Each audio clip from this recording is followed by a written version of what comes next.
রাধে রাধে বন্ধুরা, অমৃত কথা বাংলা চ্যানেলের নতুন পর্বে আপনাদের সকলকে স্বাগত জানাচ্ছি। শ্রী হরি বিষ্ণুর অশেষ কৃপা পেতে অবশ্যই কমেন্ট বক্সে লিখুন হরে কৃষ্ণা।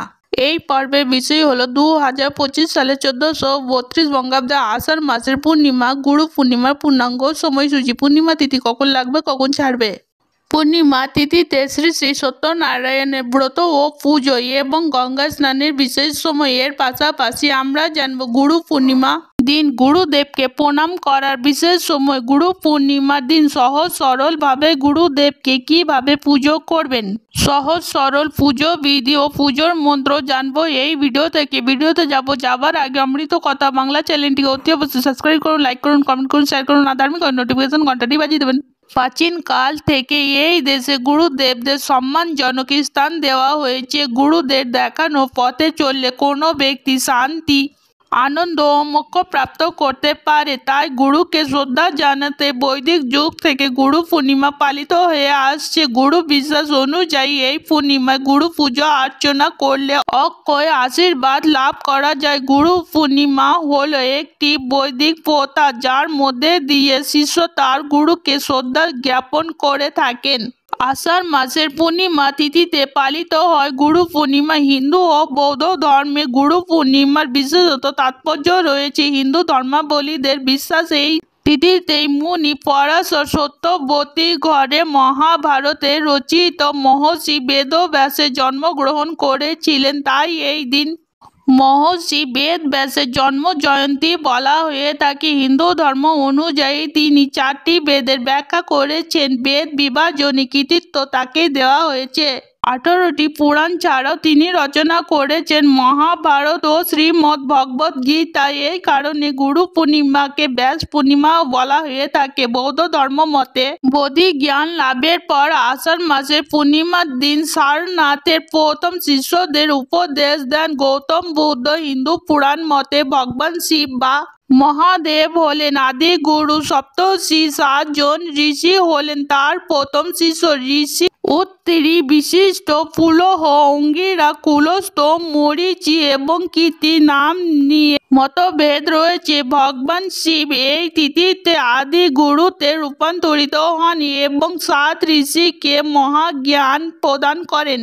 তাই এই তিথিকে গুরু পূর্ণিমা আখ্যা দেওয়া হয়েছে। গুরু শব্দটি গু এবং রু এই দুটি শব্দ সংস্কৃত শব্দ দ্বারা গঠিত। গু শব্দের অর্থ হলো অন্ধকার বা অজ্ঞাত এবং রু শব্দের অর্থ হলো অন্ধকার দূরীভূত করা। পুরো শব্দটি দ্বারা এমন ব্যক্তিকে নির্দেশ করা হয়েছে যিনি অন্ধকার দূরীভূত করেন, অর্থাৎ যিনি অন্ধকার থেকে আলোতে নিয়ে যান, তিনিই হলেন গুরু। গুরু আমাদের মনের সব সংশয়, সন্দেহ, অন্ধকার দূর করে এবং নতুন পথের দিশা দেখায়। ভারত হলো ঋষি মুনিদের দেশ, যেখানে তাদের ঈশ্বর তুল্য মনে করা হয়। বিশ্বাস করা হয় যে ব্যক্তিদের প্রতি ভগবান রুষ্ট হলে গুরুর রক্ষা পথ দেখাতে পারে। প্রাচীন কাল থেকে এই দেশে গুরুদের সম্মানজনক স্থান দেওয়া হয়েছে। গুরুদের দেখানোর পথে চললে কোনো ব্যক্তি শান্তি, আনন্দ, মোক্ষ লাভ করতে পারে। তাই গুরুকে শ্রদ্ধা জানাতে বৈদিক যুগ থেকে গুরু পূর্ণিমা পালিত হয়ে আসছে।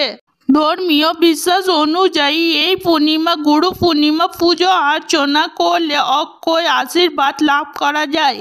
2025 সালে 1432 বঙ্গাব্দে গুরু পূর্ণিমা পূর্ণাঙ্গ সময়সূচি। পূর্ণিমা তিথি শুরু হবে 9 জুলাই 2025 বাংলা 24 আষাঢ় 1432 বুধবার রাতের 1:21 পর থেকে। পূর্ণিমা তিথি সমাপ্ত হবে 10 জুলাই 2025 বাংলা 25 আষাঢ় 1432 বৃহস্পতিবার রাতের 2:04 2025 সালে গুরু পূর্ণিমা নিশি ও ব্রত একই দিনে পালিত হবে, অর্থাৎ 10 জুলাই 2025 বাংলা 25 আষাঢ় 1432 বৃহস্পতিবার প্রদোষে সন্ধ্যা 6:30 পর থেকে সন্ধ্যা 7:59 মধ্যে শ্রী শ্রী সত্যনারায়ণের ব্রত ও পুজো। পূর্ণিমার ব্রত, উপবাস ও নিশি পালন রাতের 2:04 মধ্যে। আষাঢ়ী পূর্ণিমা ও গুরু পূর্ণিমার ব্রত। গঙ্গা স্নানের বিশেষ সময় থাকবে 10 জুলাই বৃহস্পতিবার সারাদিন গঙ্গা স্নানের বিশেষ সময়। থাকবে রাতের 2:04 পর্যন্ত। গুরু পূর্ণিমার দিন গুরুকে প্রণাম করার বিশেষ সময় হবে 10ই জুলাই 2025 বৃহস্পতিবার সকাল 9:23 পর থেকে সকাল 11:16 মধ্যে।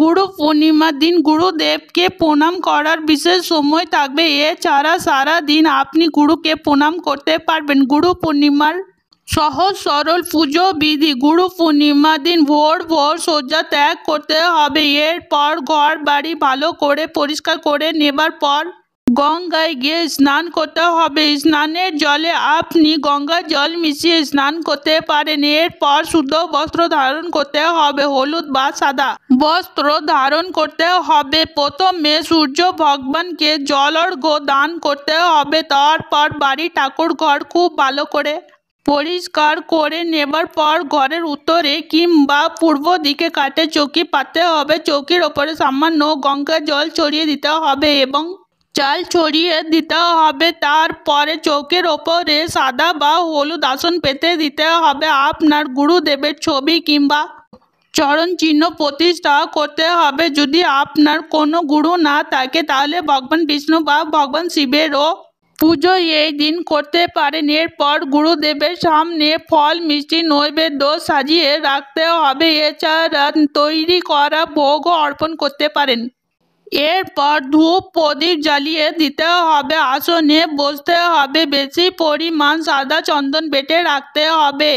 তারপর গুরুদেবকে সাদা সুগন্ধি ফুলের মালা পরিয়ে দিতে হবে। চন্দন সহকারে বেলপাতা, তুলসী পাতা, দূর্বা ঘাস গুরুদেবের শ্রীচরণে অর্পণ করতে হবে। তারপর গুরুদেবের পায়ে সাদা ফুল কিংবা হলুদ ফুল অর্পণ করতে হবে। তারপর হাতে একটি পদ্ম ফুল নিয়ে গুরুদেবের প্রণাম মন্ত্র পাঠ করতে হবে এবং পদ্ম ফুলটি গুরুদেবকে অর্পণ করতে হবে। পুজো সম্পূর্ণ হলে গুরুদেবকে বিধিবদ্ধ আরতি করতে হবে। এরপর ব্রাহ্মণদের দান দক্ষিণা করতে হবে। এইভাবে খুব সহজে গুরু পূর্ণিমার দিন গুরুদেবকে পুজো করতে পারবেন। যদি আপনার গুরুদেবের কোনো মন্ত্র থাকে সেই মন্ত্র এই দিন অবশ্যই জপ করবেন। এছাড়াও এই দিন ওম নমঃ শিবায় মন্ত্র ও মহামন্ত্র জপ করা অত্যন্ত আবশ্যক। আজকের পর্ব এখানেই সমাপ্ত হলো। অমৃত কথা বাংলা চ্যানেলের সঙ্গে থাকার জন্য আপনাদের অনেক অনেক ধন্যবাদ। রাধে রাধে।